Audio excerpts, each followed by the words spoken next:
कह के बुलाऊं? अरे आज पता चला आप तो साक्षात परब्रह्म परमात्मा है। अरे रे ना ना प्रभु, हम तो आपके चरणों की धूल है। अब हाथ जोड़ के खड़ी हो गई। ठाकुर जी को बढ़िया नहीं लगा। ठाकुर जी ने सोचा ना, ये भगवान का ये अवतार दिखाने के लिए ये अवतार नहीं है, ये लीला नहीं है। इस लीला में तो अपनेपन में जो आनंद है वो स्तुतियों में थोड़ी है। भैया संसार का साधारण जीव भी कोई हमको सल्यूट मारे दूर से, वो उतना प्रिय नहीं लगेगा, पर जो प्रेम से आकर के हमको आशीर्वाद दे या गले लगाए, उसमें जो रस है वो सलामी में थोड़ी है। संसार के आदमी को भी प्रेम चाहिए, तो ठाकुर जी को तो वो तो प्रेम के पुंज है। भगवान ने करना ना ना, भगवान बन के कोई फायदा नहीं, साधारण बन जाओ तभी आनंद है। अब साधारण कैसे बन जाए? घर में तो हमने उनको एकदम पुजवा रखा है। पूजा की मनाही नहीं है, पूजा तो करनी पड़ेगी, पर पूजा उनकी भगवान मान के मत करो। भगवान मान के पूजा करने से थोड़ी दूरी आ जाती है, थोड़ा डर आ जाता है, थोड़ा कुछ गलत ना हो जाए, अरे भोग में कुछ गलत मंत्र ना बोल दें, आरती में कुछ गलत ना भूल जाए, इसी पे ध्यान जाता रहता है। और अगर प्रेम होगा तो पूरी आरती भी गलत बोल दो, ठाकुर जी उसको सीधा कर लेंगे, सही कर लेंगे अपने आप। तुम गलत बोल दो, ठाकुर जी सीधा कर लेंगे। एक बार एक लीला होती है, एक बार तुलसीदास जी किसी मंदिर में गए, तो तुलसीदास जी का लिखा हुआ एक भाव है, उस भाव को एक साधु, बूढ़ा सा साधु था, वो गा रहा था। और भाव क्या था? मैं हरि पतित पावन सुने, मैं पतित तुम पतित पावन, दो बानक बने। ये भाव था। अब बाबा बैठे बैठे गा रहे थे, मैं हरि पतित पावन सुने, भाव ये है मैं पतित तुम पतित पावन, दो बानक बने। पर वो साधु बाबा भाव में डूबे डूबे क्या गा रहे थे? बोले तुम पतित मैं पतित पावन, दो बानक बने। और बड़े डूब के कीर्तन करते करते बोले तुम पतित मैं पतित पावन, दो बानक बने, उल्टा गा रहे हैं। तुलसीदास जी गुस्सा है, बोला हमारी रचना और पूरी आड़ी टेढ़ी गा रहा है ये तो। तुलसीदास जी ने कहा इधर आ, तू कब से पतित पावन हो गया? ठाकुर जी को पतित बना रहा है और तू पतित पावन हो गया। उल्टा है, मैं पतित तुम पतित पावन, दो बानक बने, ऐसे गाया जाता है। अब उसको तो बेचारे को बरसों से यही आदत थी। अब तुलसीदास जी ने कहा तो बोला चलो ठीक करूंगा जी। अब अगले दिन फिर बैठा, मैं हरि पतित पावन सुने, तुम पतित, अरे नहीं नहीं मैं पतित, तुम पतित, नहीं नहीं तुम नहीं मैं पतित, नहीं मैं नहीं तुम पतित, मैं पतित पावन। अब उसी में उलझ के रह गया। अब हर बार जैसे ही गाए तो उसकी सुई वहीं जाके अटक जाए। अब पूरा ध्यान उसका भाव से तो हट गया और अब इसी को सही करने में अटक गया। तो फिर रात को ठाकुर जी ने, प्रभु श्री राम ने सपना दिया तुलसी बाबा को। तुलसी बाबा से पूछो बता क्या ज्ञान बांट के आए हो? तुलसी बाबा बोले ज्ञान का सही तो आपको पतित कह रहा था, अपने आप को पतित पावन कह रहा था, गलत गा रहा था, तो हम क्यों नहीं सही कराते? तुलसी बाबा ने कहा तुमको क्या जोर पड़ रहा, वो गलत गा रहा था पर मैं तो सही समझ रहा था ना। मेरे समझने पे निर्भर है ना, अगर मैं सही समझूं तो उसके गलत गाने से क्या फर्क होता? हमको वही पसंद है जो पहले गाता था, जा उसको कब वही गा। तुलसी बाबा बोले वाह रे प्रभु, आपकी लीला आप ही जानो। आपको गलत बढ़िया लगता है, आपको झूठा स्वादिष्ट लगता है, आपको छिलके रुचिकर लगते हैं, सचमुच आप पतित पावन हो। तो कहने का भाव गलत भी गा दोगे ना, पर ये चीज कब लगेगी? ये सब में नहीं, ये रूल सब पर नहीं उपयोग होता है। अगर आप किसी वस्तु की प्राप्ति के लिए कुछ कर रहे हो, कोई पाठ कर रहे हो, कोई मंत्र कर रहे हो, उसमें अगर गलती करोगे तो पाप लगेगा। पर अगर केवल भगवत प्राप्ति की इच्छा से कुछ कर रहे हो ना, फिर उसमें गलती हो जाएगी, वो क्षम्य, वो क्षमा हो जाती है, उसमें भगवान कोई अपराध नहीं देते। तो पूजा तो करो, पर पूजा को भगवान के भाव से नहीं, अपनत्व के भाव से करो। ठाकुर जी ने देखा मैया बेचारी घबरा गई है, तो संभाला ठाकुर जी ने मैया को और योग माया से कहा कि बस हो गया, जितना भगवान हमको बनना था थोड़ी देर का भगवान बने, हमको मजा नहीं आया, अब हमको वही बालक बना दो, मैया की बुद्धि से सब विस्मृत करा दो, सब भुला दो। तो मैया की बुद्धि से योग माया ने सब भुला दिया और यशोदा मैया कन्हैया को गले लगा के अपना लाला समझ करके खूब आनंद लाड दुलार करने लगी। इस प्रकार मुख में ब्रह्मांड का दर्शन कराते हुए भगवान ने मैया पर कृपा करी। लीलाएं बहुत हैं, माखन चोरी लीला आरंभ कर दी भगवान ने, क्योंकि अब बहुत सोचा कि ग्वाल वालों को कैसे आनंद दे, गोपियों के घर भी जाना है, कोई बहाना तो चाहिए। तो एक मंडली बनाई और मंडली बना के घर घर जाके माखन चुराना आरंभ कर दिया। माखन चोरी लीला खूब आनंद से हुई। फिर 5 वर्ष की अवस्था में भगवान ने स्थान परिवर्तन किया। क्यों? क्योंकि नित्य कंस के दैत्य आते रहते, कुछ ना कुछ उपद्रव करते रहते, तो ठाकुर जी ने स्थान बदला। अब स्थान बदल के कहाँ गए? सबने कहा कि भैया कहाँ जाएंगे? तो कन्हैया ने कहा कि एक बड़ा सुंदर वन है, वनम वृंदावनम नामम पशव्यम नवकाननम गोप गोपी गवाम सेव्यम पुण्याद्रित्रिर्वीरुधम। उस वन का नाम है वृंदावन। उस वृंदावन में जाकर के हम लोग एक गांव बसाएंगे, नंदग्राम नाम का गांव बसाया और उस गांव में जाकर के भगवान सब ब्रजवासियों के साथ रहने लगे। तो उस वृंदावन में रहते रहते भगवान ने एक लीला आरंभ करी। लीला थी गौचारण की, गाय चराने की। गाय चराना शुरू किया। अब भगवान ने सारा बिजनेस अपने हैंडओवर कर लिया। क्या बिजनेस है? बोले ग्वालाओं का, तो बालक भी ग्वाला ही बनेगा। ठाकुर जी बोले अब हम बड़े अच्छे ग्वाला बनेंगे। तो ग्वाला बने श्री ठाकुर जी, सुंदर उनका साज श्रृंगार किया और आज उत्सव मनाते हुए पूरे गैया गौचारण की बागडोर कन्हैया को दी गई। और वो दिन कौन सा है जिस दिन बागडोर सौंपी गई कन्हैया को? बोलिए बोलिए, नहीं पता? गोपाष्टमी। गोपाष्टमी के दिन कन्हैया ने गाय चराने की बागडोर संभाली। उस दिन से गैया चराना आरंभ किया। खूब उत्सव मना। खूब उत्सव मनाते हुए 9 लाख गैयाओं को लेके ठाकुर जी ग्वाल वालों के साथ गाय चराने निकल गए। जाते जाते एक अघासुर नाम का दैत्य आया, अजगर के रूप में। अजगर के रूप में अघासुर आकर के लेट गया भगवान के सामने। भगवान ने देखा ग्वाल वालों के साथ छुपम छुपाई खेल रहे थे। भगवान जानते तो हैं कि अजगर का मुंह है, पर ग्वाल बाल उसमें छुपने लगे तो ठाकुर जी ने सोचा अब हमको भी छुपना पड़ेगा। तो श्री ठाकुर जी भी जाकर के उस अजगर के मुख में घुस गए। अघासुर ने देखा कन्हैया आ गया मुंह में, अब हम अपना काम करते हैं। मुंह बंद करके अपने शरीर को हिलाने लगा। सब ग्वाल बाल बेहोश होकर के गिर पड़े। लेकिन भगवान ने अपना आकार बढ़ाया, आकृति बढ़ाई, रूप बढ़ाया और इतना बढ़ाया कि बढ़ाते बढ़ाते विशाल होते चले गए और अघासुर का मुख फट गया और उसके शरीर से आत्मा निकल के भगवत चरणों में सबके सामने समाहित हो गई। सुखदेव जी कहते हैं कि ये लीला भगवान ने अघासुर को मारा, ये लीला ग्वाल वालों ने अपने घर जाके 1 वर्ष बाद सुनाई। तो राजा परीक्षित ने पूछा 1 वर्ष का ये बीच का अंतराल क्यों? तो बताया कि 1 वर्ष के बीच में सब ग्वालाओं का हरण हो गया। किसके द्वारा? ठाकुर जी ने अघासुर को मारा। मार के भगवान बोले भैया बड़ी जोर की भूख लगी है, चलो लाओ सब अपनो अपनो भोजन लाके सामने थाली लगाओ, पत्तल लगाओ, दोना लगाओ और खाओ। तो सब खावे लगे। सब खा रहे। ठाकुर जी अपनी आदत के अनुसार अपना भोजन दूसरे ग्वाल वाला को खिला रहे हैं। दूसरे ग्वाल वाल का भोजन से थाली से किसी से लड्डू ले लिया, किसी से जलेबी ले ली, खाते जा रहे हैं। सब हैं, सारे उपस्थित है। पर ठाकुर जी ने देखो मनसुख नहीं आयो आज। कहाँ है मनसुख? तो खाने में सबसे पहले बैठो मिलो, आज कहाँ है?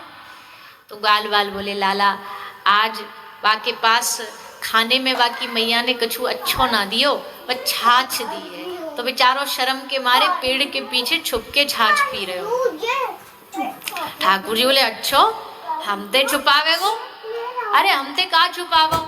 सोई ठाकुर जी वृक्ष के पास गए, आगे बढ़ते जा रहे, मनसुखा ने देखी कन्हैया आ रो, अब जबरदस्ती छाछ लेगो पीवेगो तो ये आवे बातें पहले ही खत्म कर दूं। तो ठाकुर जी मनसुख पूरी छाछ को एक ही बार में पी गयो। जब तक लाला पहुंचे वाके ढोरे सबरी मटकी में ते छाछ खत्म है गई, बस वाके मुंह में थोड़ी छाछी, गाल फूले भये। सोई ठाकुर जी ने मुक्का मारो और हम ते छाछ निकली और ठाकुर जी ने उस छाछ को खुद ग्रहण कर लिया, भगवान उसको पी गए। अब भैया जिसको वेद उपनिषद श्रुतियां कहती हैं कि भोग भी लगाओ तो अपरस में जाना चाहिए, बोलना नहीं चाहिए, झूठा कण ना गिर जाए, वो भगवान किसी के मुंह से निकली छाछ को पिएगा तो क्या ये सचमुच भगवान हो सकता है?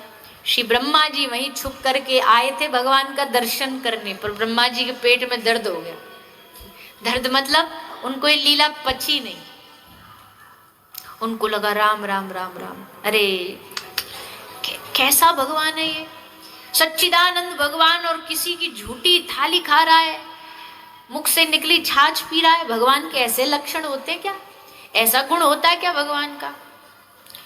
ब्रह्मा जी ने कान पकड़ लिए, बोले लगता हमको हम सब देवता जिनकी आराधना करने क्षीर सागर में गए थे वो डुप्लीकेट भगवान है, ये कोई नकली भगवान है।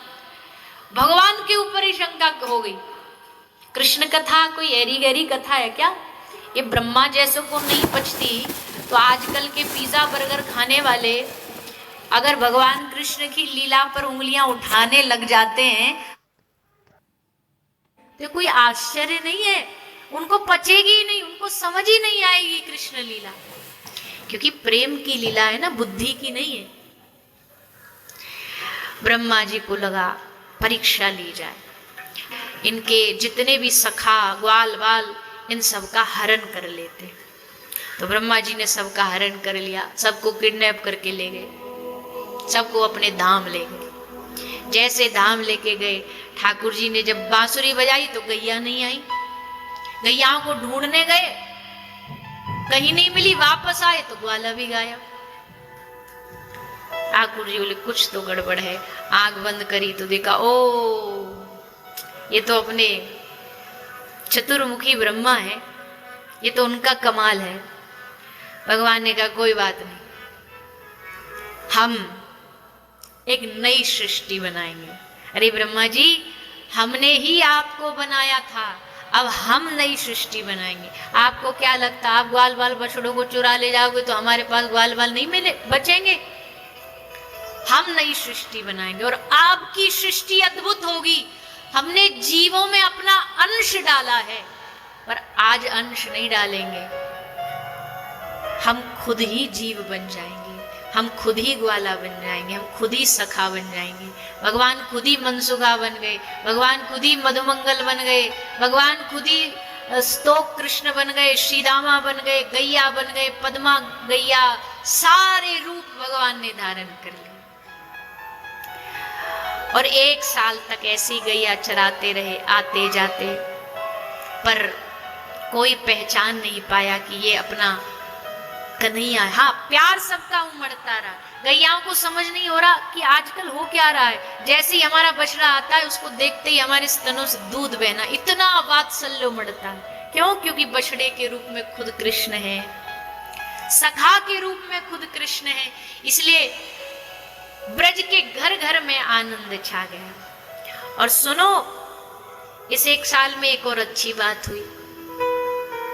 क्या? इस 1 वर्ष में शांडिल्य ऋषि ने, जो कुलगुरु हैं, उन्होंने सारे ब्रज में नंद बाबा को एक बात बता दी। क्या? बोले ये साल विवाह के लिए, शादी के लिए सबसे उत्तम साल है, इसलिए बाबा एक काम करो, बरसाने की जितनी भी छोरी हैं सबको ब्याह नंदगांव के छोरांते करवा दो, नंदगांव के लालाओं से करवा दो। जितनी भी बरसाने ब्रज की छोरी हैं सबको ब्याह लाओ। तो सारे बरसाने की छोरी उनको ब्याह नंदगांव में कर दियो। किनसे किया? बोलो ना। हाँ, क्योंकि ग्वाल वाल बन के तो घर घर में कृष्ण ही थे। तो ब्रज की ये जो गोपी रास में भी आई है ना, कोई कहे अरे इन्होंने तो अधर्म किया, इन्होंने तो वो किया, अगर ये आई भी हैं तो ये अपने ही प्राणनाथ के पास आई है, किसी और के पास नहीं गई रास करने के लिए। ठाकुर जी ही इनके स्वामी है, ठाकुर जी इनके नाथ है। इसलिए आज श्री ठाकुर जी ने लीला करी, ग्वाल बाल बछड़ों को 1 वर्ष तक ऐसे ही चराते रहे, गैया गौचारण करते रहे। अब ब्रह्मा जी ने एक दिन सोचा चलो एक राउंड मार के आते, देख के आते क्या हाल चाल है उस बहरूपिये का। तो ब्रह्मा जी राउंड मारने आए थे और जैसे ब्रह्मा जी ने देखा आंखें खुली की खुली रह गई। अरे भैया ये बहरूपिया तो है ही, पर लगता उसके संग संग चोर भी है, लगता हमारे ब्रह्मलोक से ग्वाल वाल बछड़ों को चुरा लाया है। देख के आए, वहां गए ब्रह्मा जी, देखा ब्रह्मलोक में भी बछड़े ग्वाल वाल सब विराजे हैं। धरती पर आए, वहां भी विराजे, 2-2 ग्वाला 2-2 बछड़े, वही शक्ल वही रूप वही गुण सब कुछ वही। ठाकुर जी ने सोचा नहीं कि इनको मजा चखाते हैं। जब ये धरती पर राउंड मार रहे थे ना, तो ठाकुर जी खुद ब्रह्मा बन के ब्रह्मलोक पहुंच गए और जाकर के ब्रह्मलोक में एंट्री मारी और जितने बॉडीगार्ड द्वारपाल खड़े थे ना उनको और कह दिया भैया अभी अभी हम धरती से घूम करके आ रहे हैं, धरती पर बहुत डुप्लीकेट ब्रह्मा घूम रहे हैं, तो अगर कोई आए और ये दावा करे कि हम ब्रह्मा हैं तो सुनना तो मत, उल्टा धक्का दे के और भगा देना, क्योंकि असल ब्रह्मा तुम्हारे हम हैं। कह के भीतर चले गए। अब बेचारे ब्रह्मा जी हारे थके भागे भागे आए और जैसे आए तो द्वारपालों ने डंडा लगा दिया, बोले प्रभु नो एंट्री। बोले मूर्ख हो, दिखाई नहीं देता हम कौन है? हम तुम्हारे स्वामी हैं, ब्रह्मा जी साक्षात। अंगरक्षक बोले हाँ बहुत देखे तुम्हारे जैसे ब्रह्मा, निकलो यहां से। ब्रह्मा जी बोले मतलब? हमारे मालिक ने सब समझा दिया हमें, हमारा असली मालिक बैठा भीतर। ब्रह्मा जी बोले गजब हो गया, एक तो गद्दी गई हाथ से, भगवान से शत्रुता, और ऊपर से सिंहासन भी छीन लिया गया। अरे भाई कौन सा ऐसा ब्रह्मा आ गया ये? आंख बंद करी, देखा तो भीतर ब्रह्मा की गद्दी पर बांसुरी लेकर के मुस्कुराते हुए ठाकुर जी। बोले और कर लो हमारे साथ।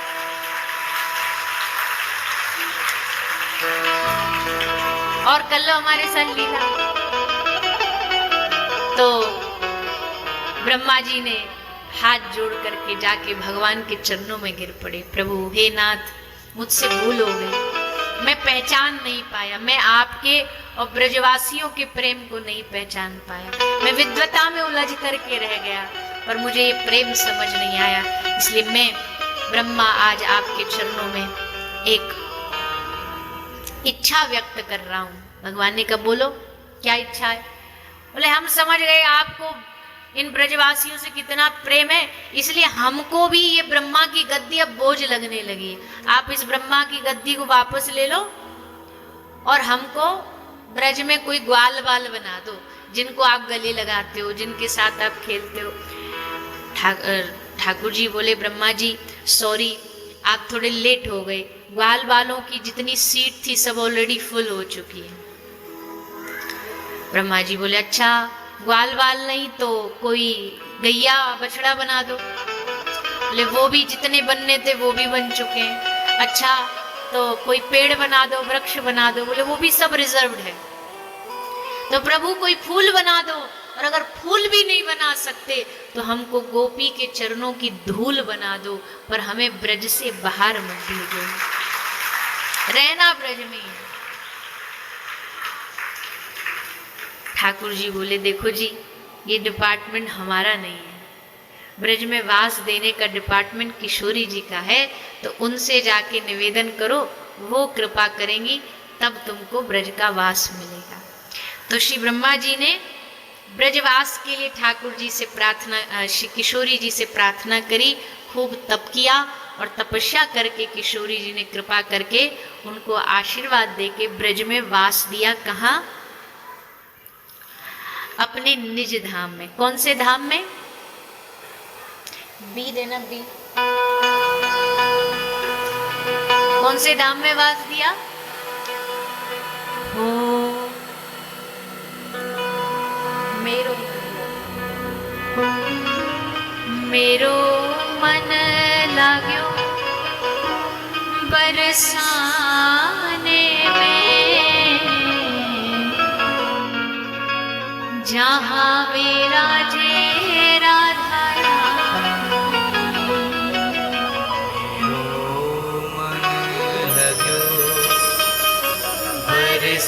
बरसाने में, जहाँ विराजे राधा। मन हट्यो दुनियादारी से, मन हट्यो दुनियादारी से, मन हट्यो दुनियादारी से, मन हट्यो दुनियादारी से, जहाँ मिले खारा पानी, मेरो मन लाग्यो बरसाने में, जहाँ विराजे राधा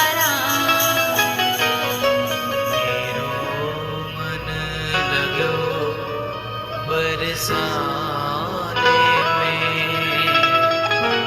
जहाँ विराजे राधा। दोनों हाथ उठा के सभी बोलिए जय राधे, जय राधे, जय राधे, जय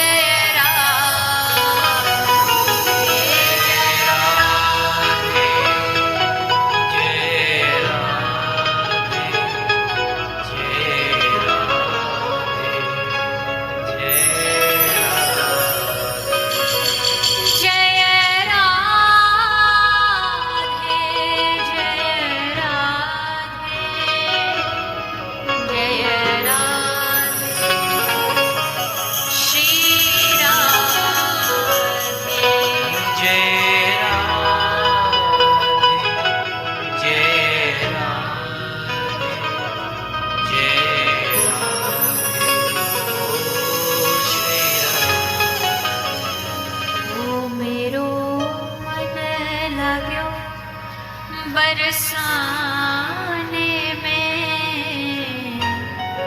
जहाँ विराजे राधा मेरो मन लाग्यो बरसाने में, जहाँ विराजे राधा। मुझे दुनिया से नहीं कोई काम, मुझे दुनिया से नहीं कोई काम, ओ मुझे दुनिया से नहीं कोई काम, मुझे दुनिया से नहीं कोई काम। मैं तो रटूं राधा राधा नाम, मैं तो रटूं राधा राधा नाम। दर्शन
बरसाने जैसा कोई धाम नहीं। निज आश्रय किशोरी जी का जहां है, गुल्म लता वृक्ष पक्षी पशु शुक पिक मोर बनना, उस धाम का, उस कुंज का ये किशोरी जी निर्धारित करती हैं। तो ब्रह्मा जी को श्री किशोरी जी ने कौन सा स्थान दिया?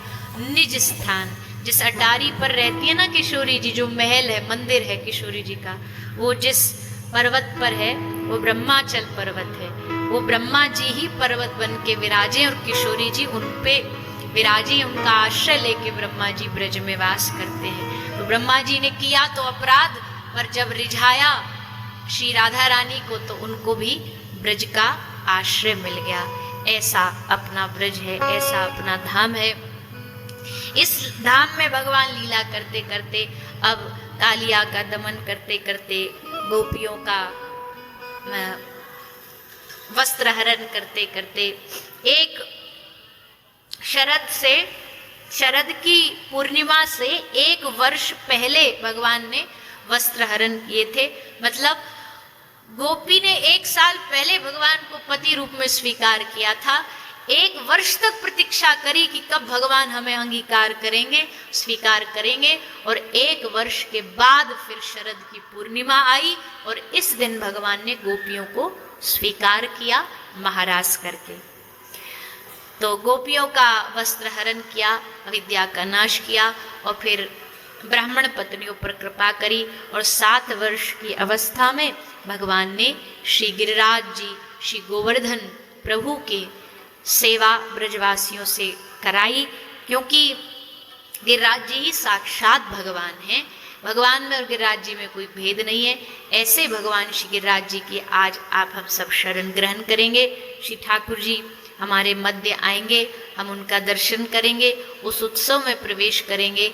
56 भोग लग चुके हैं, सब देखो बढ़िया दर्शन हो रहा है और सब आप ही को जाने वाला है, तो चिंता न करो, बस थोड़ी देर और है, फिर ये प्रसाद आप नहीं बटेगा। हमको बताया कि प्रसाद वृंदावन से आया है, तो सब प्रसाद आपको प्राप्त होगा। सब भाव और आनंद से इस रस को लेंगे, उत्सव में बढ़ेंगे, उत्सव का आनंद लेंगे। उससे पूर्व अंत में आइए, बड़े सूक्ष्म में अंत में जो स्वागत के नाम है उनका स्वागत